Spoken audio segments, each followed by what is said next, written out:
president making that stop in West Michigan tomorrow. He'll be at the Muskegon County Airport for the rally, which has sent organizers now into a scramble to prepare. News 8's John Dommel shows us how Norton Shores is planning to handle that big day.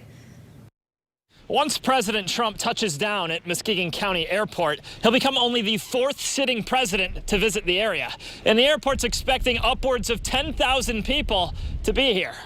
I understand that this is the first time a president of the United States has come to Muskegon.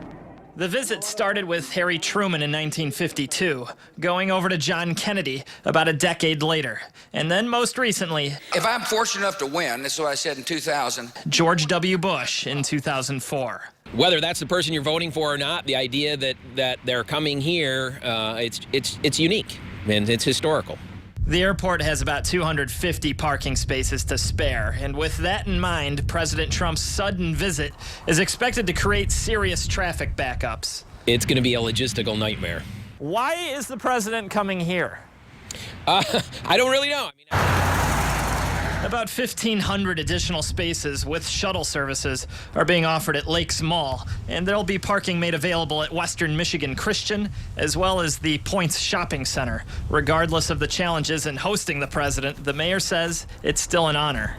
I mean, you have to respect the office, and you know that maybe not the office holder for some people. We've gotten some negative comments, but I think it's, it puts us on the map. Is there an economic benefit to hosting the president? Ultimately, at the end of the day, it'll end up costing the city.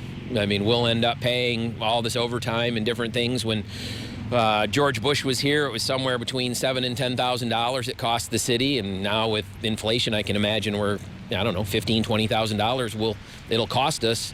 But I don't think we had a choice. We couldn't say no. Those are losses that he doesn't ever expect to make up.